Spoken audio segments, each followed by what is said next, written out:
I'm Abigail Fox, and before coming to Grace, I grew up in the church and I went every week, but I never really felt like I connected and I belonged there. It was just an hour that I spent every week. I went and I left.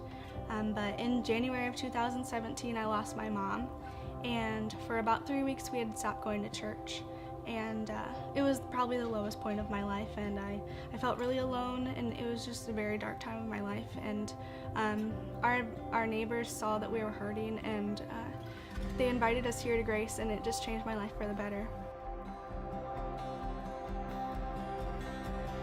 The moment I walked through the doors at Grace, I felt a sense of calmness, and it was so joyful being welcomed by the people at the doors, just seeing their smiling faces. It hit home at a time in my life that I really needed it. And it was just, the whole building was filled with joy. Nobody was frowning, everybody was smiling. You could just walk up to them and have a conversation like you knew them forever. And the message was so powerful. I felt like it was being spoke directly to me. And the following week I asked my dad if he could come back, because it was so empowering, it was so amazing to be at Grace.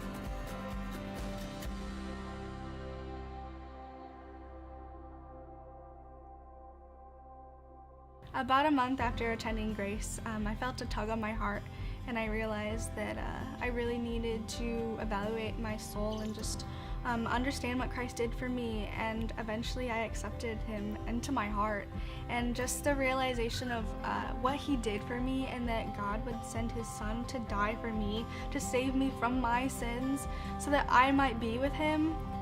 It's truly amazing to have experienced that. Since I accepted Christ in 2017, I was baptized that fall. In 2018, I got to attend the Kalahari retreat for the first time.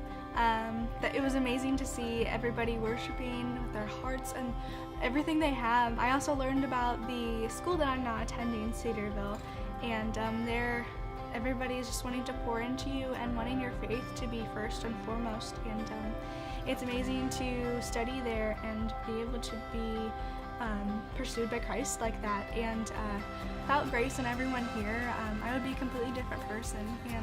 And it doesn't matter how far you are or how long it takes you to get back to him. It just matters that you do, and that you accept him into your heart. And I just want everyone to have the joy of the Lord that I do in my life, because I accepted him into my heart.